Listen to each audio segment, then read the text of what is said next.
Hello everyone, this is doctor Jeevesh Yadav. तो प्रसूति तंत्र में स्त्री रोग के लिए हम लोग मोस्ट इम्पोर्टेंट 21 टॉपिक्स देख रहे थे for university exam paper first में। तो आज की क्लास में हम लोग लास्ट जो 21 नंबर का टॉपिक है वो अपन डिस्कस करेंगे। स्टार्ट करते हैं। तो ये है आपका प्रसव विज्ञान।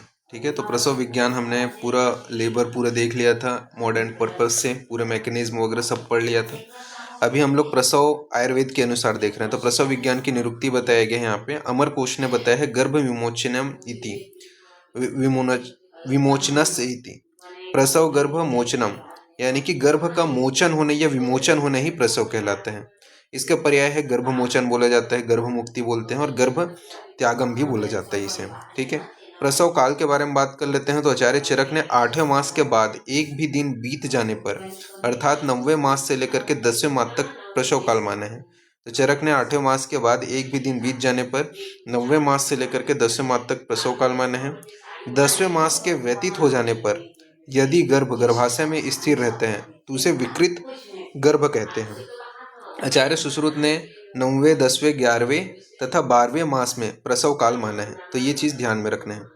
फिर अष्टांग संग्रहकार ने 8वें मास के पश्चात एक दिन भी अधिक होने पर 1 वर्ष तक प्रसव काल माना है। तो अष्टांग संग्रहकार ने 8वें मास के पश्चात एक भी दिन अधिक होने पर 1 वर्ष तक प्रसव काल माना है। तो ये आपको ध्यान में रखना है। इसके अलावा अष्टांग हृदयकार ने 1 वर्ष से अधिक गर्भ उदर में वायु से रुका रहने से विकार होने वाला होता है। ठीक है, तो अष्टांग हृदयकार ने बोले है कि 1 वर्ष से अधिक गर्भ उदर में वायु से रुका रहने के कारण विकार उत्पन्न होते हैं। चरक ने बोले हैं कि 9वें और 11वें दिन जो है प्रसव का काल माना है। 9वें और 11वें मास में प्रसव का काल माना है। सुश्रुत ने 9वें और 12वें मास में प्रसव का काल माना है, 9वें से 12वें मास तक। ठीक है, कश्यप ने 9वें मास के बाद में 9वें मास के आदि से लेकर के 10वें मास के बाद तक बताया है। हारित ने 10वें से 11वें मास तक बोले हैं। इसके अलावा वांगभट द्वय, भाव मिश्र, योग रत्नाकर और आचार्य सुश्रुत का ही अनुसरण किया है। ठीक है, तो ये चीज ध्यान में रखना है। फिर प्रसव का हेतु क्या है? ठीक है, तो इसका हिंदी में याद रखना, श्लोक याद नहीं कर सकते हो तो क्या बोला है श्लोक में? काले से परिणामन्ते मुक्त वृंते यथा फलन प्रपद्यते स्वभावेन नान्या पतिते ध्रुवम एव काल प्रकर्षणे मुक्ता नाड़ी निबंधनात् गर्भ संयस्थो गर्भे जन्यात प्रपद्यते, यानी कि जिस प्रकार समय के परिणाम से, ठीक है, तो जिस प्रकार समय के परिणाम के कारण पक्व फल अपने वृंत से मुक्त होकर के गिर जाता है, उसी प्रकार काल के परिणाम एवं स्वभाव से गर्भाशय स्थित गर्भ अपने बंधनों से पृथक होकर के जन्म को ग्रहण करते हैं। तो जिस प्रकार समय के परिणाम से पक्व फल अपने वृंत से मुक्त होकर के गिर जाता है, उसी प्रकार काल के परिणाम से एवं स्वभाव से गर्भाशय में स्थित गर्भ अपने बंधनों से पृथक होकर के जन्म को ग्रहण करते हैं। इसके अलावा आचार्य हारित ने बोले हैं कि गर्भ का गर्भावास से वैराग्य होने के कारण गर्भ की उत्पत्ति होती है। तो गर्भ का गर्भावास से वैराग्य होने के कारण गर्भ की उत्पत्ति होती है। वह आचार्य भेल ने बोले हैं कि रस से भावित या पोषित होकर गर्भ का संपूर्ण गात्र का हो जाना प्रसव का कारण होते हैं। ठीक है, तो ये चीज ध्यान में रखना है। ये शॉर्ट में आपको आयुर्वेद में ध्यान रखना है।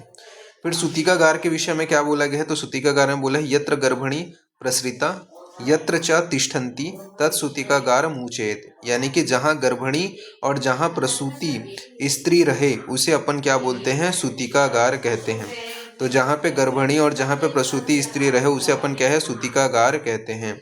सूतिकागार का निर्माण कहाँ पे करना है? तो यहाँ पे बताया गया प्राक च्यवस्थ नावन मासे सूतिकागारे, यानी कि 9वें मास के पहले ही गर्भिणी को प्रसव काल में रहने के लिए सूतिकागार का निर्माण करना चाहिए।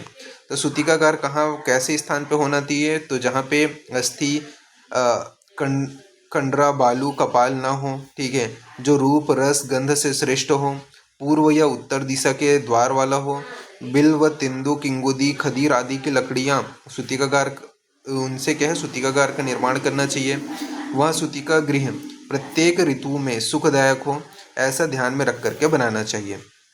आचार्य सुश्रुत ने बताया है कि वर्ण के अनुसार सूतिका गृह का निर्माण करना चाहिए। जैसे ब्राह्मण के लिए श्वेत भूमि प्रदेश में जो है बनाना चाहिए सूतिकागार, क्षत्रिय के लिए रक्त भूमि प्रदेश में बनाना चाहिए, वैश्य के लिए पित्त भूमि प्रदेश में और शूद्र के लिए कृष्ण भूमि प्रदेश में बनाना चाहिए।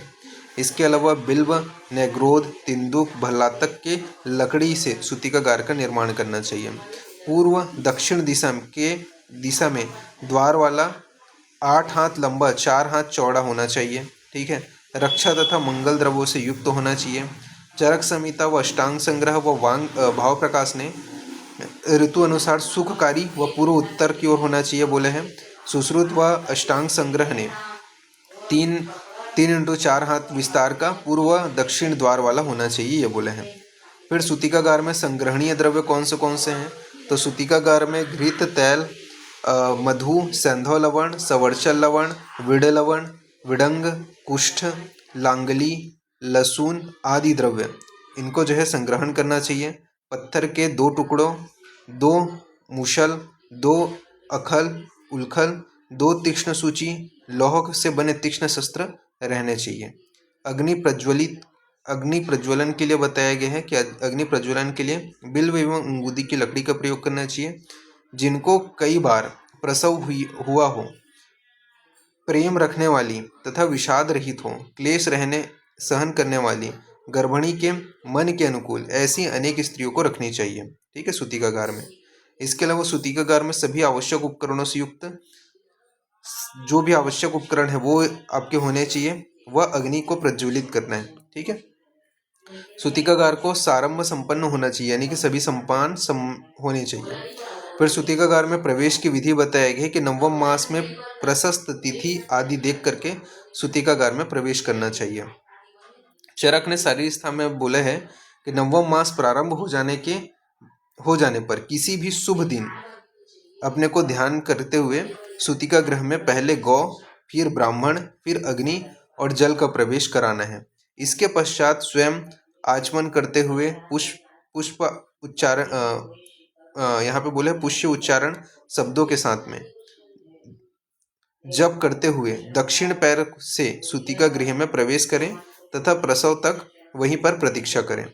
प्रसव के समय गर्भाशय में गर्भ की स्थिति में परिवर्तन, तो क्या क्या परिवर्तन होते हैं? तो गर्भ पृष्ठाभिमुख हो जाता है, ऊर्ध्व सिरा संकुचित अंग, मस्तक के पास अंजलि बना करके इत्यादि स्थिति को बनाएं। इसके अलावा यहाँ पे चरक ने शरीर स्थान बताया है कि गर्भ घूम करके नीचे सिर वाले हो करके जन्म लेने का समय उपस्थित होने पर प्रसव कराने वाले वायु से प्रेरित होकर के पथ्य से बाहर आकर के निकल करके यह स्वाभाविक स्थिति होती है। इसके पश्चात गर्भ जब बाहर निकल जाता है तब वह स्वतंत्र प्रवृत्ति वाला हो जाते हैं। इसके अलावा बोला है प्रसव के समय स्वभाव से ही वह गर्भ सिर से योनि को प्राप्त होते हैं। टीकाकार डलहन ने स्वभाव का कारण पूर्व जन्म के कर्म को बोले हैं। फिर प्रसव की अवस्थाएं व उनके लक्षण बताए गए। तो प्रसव की अवस्थाएं क्या है? तो पहला है आपका प्रजायनी, जिसे प्रसव उत्सुक कहते हैं। फिर दूसरा है प्रजनन कालंभी या उपस्थित प्रसव या अप्रसन्नता। फिर तीसरा है आपका परिवर्तित गर्भ या आक सिर। पहला है प्रजायनी या प्रसव उत्सुक के लक्षण। तो इसका क्या लक्षण बताए हैं? तो जातो हुई शिथिले कुक्षो मुक्त हृदय बंधने ससूले जघने नारी गेया स तु प्रजायनी, यानी कि कुक्षी में शिथिलता, हृदय बंधन की मुक्ति व जघर प्रदेश में पीड़ा, ये जो है आपको देखने को मिलेगा। फिर उपस्थित प्रसव या असन्न प्रसव का लक्षण बताया गया है। तो आचार्य चरक ने बोला है कि गात्र में क्लम का होना, मुख में ग्लानि का होना, नेत्रों में शिथिलता का होना, वक्ष के बंधनों से मुक्ति का होना, कुक्षी में ढीलापन होना, अधोभाग में गुरुता का होना। इसके अलावा वक्षण वस्ती कटी कुक्षी पार्श्व पृष्ठ में वेदना का होना, योनि में स्त्राव का होना, अन्न की अभिलाषा का न होना, आदि का प्रारंभ होना, गर्भोत्पादक का स्त्राव होना, ये सभी आपका क्या है? चरक के अनुसार उपस्थित प्रसव के लक्षण हैं। इसके अलावा सुश्रुत ने बताया है कि कटी पृष्ठ तथा उसके चारों ओर बार बार वेदना का होना, मल की प्रवृत्ति का होना, मूत्र का स्त्राव होना, योनि मुख से श्लेष्मा का स्त्राव होना, ये जो है सुश्रुत ने बताया है उपस्थित प्रसव का लक्षण। फिर गर्भ के परिवर्तित या अवाक के लक्षण के विषय में बात करते हैं। तो आचार्य चरक के अनुसार यहाँ पे बताया गया है कि गर्भ हृदय को छोड़ करके उदर में प्रवेश कर रहा हो तथा वस्ती सिर को पकड़ा होता है तथा आवी शीघ्र हो जाता है। आवी मतलब जो पेन है, लेबर पेन है, वो बढ़ जाता है, तो वह गर्भ नीचे की ओर परिवर्तित हो जाता है, ऐसा जानना चाहिए। आचार्य कश्यप के अनुसार बताया गया है कि जब सूल रहित गर्भोदक योनि में आ जाए तथा काल से प्रेरित हुआ गर्भ हृदय प्रदेश को छोड़ करके नीचे जा करके वस्ती के शीर्ष तथा उसके अधोभाग में को पकड़ लेते हैं, वह अत्यधिक ग्लानि, योनि में पीड़ा व भेदन का अनुभव होता है, तब गर्भ नीचे की ओर परिवर्तित हो गया है, वह प्रसव होने वाला है, ऐसा जानना चाहिए। फिर प्रसव में आवी व ग्राही शूल का महत्व बताया गया है। तो चरक, सुश्रुत तथा वृद्ध वांगभट ने आवी के तीव्र होने पर गर्भिणी को प्रवाहन हेतु शिक्षा देने के लिए कहा है। आवी के न होने पर प्रवाहन नहीं करें, क्योंकि इस समय किया गया प्रवाहन व्यर्थ हो जाता है एवं गर्भ तथा माता दोनों के लिए हानिकारक होते हैं। प्रवाहन की तुलना मलमूत्र आदि के वेगों के उदीरण धारण से किया गया है। प्रवाहन शब्द पेशियों के संकुचन से उत्पन्न वेदना को सूचित करते हैं, जो माता के द्वारा प्रसव क्रिया के अंतिम क्षणों में गर्भ को बाहर निकालने हेतु होता है। फिर बताया गया योनि स्त्राव में गर्भलिंग का निर्णय। तो यहाँ पे बताया गया है कि गिलोय स्वरस का वर्ण अगर स्त्राव हो रहे योनि से, ठीक है, या पिच्छल स्त्राव हो रहे तो पुत्र का जन्म होगा, ये बताया गया है। और किंशोकोदक यानी कि पलाश के पुष्प को धोने पर जो उत्पन्न वर्ण है उसके समान स्त्राव हो रहे हैं तो पुत्री का जन्म होगा, ये यहाँ पे बताया गया है। तो इस प्रकार से टोटल 29 जो इंपॉर्टेंट टॉपिक्स हैं, ये अगर आप अच्छे से पढ़ लेते हो, ठीक है, तो आप आसानी से एग्जाम को क्रैक कर लोगे, ठीक है, मतलब आसानी से आप जो है यूनिवर्सिटी एग्जाम में पास हो जाओगे, ठीक है। बाकी अभी के लिए इतना ही। पेपर 2 का अपन जो है नेक्स्ट अपन क्लास में देखेंगे, ठीक है। Thank you.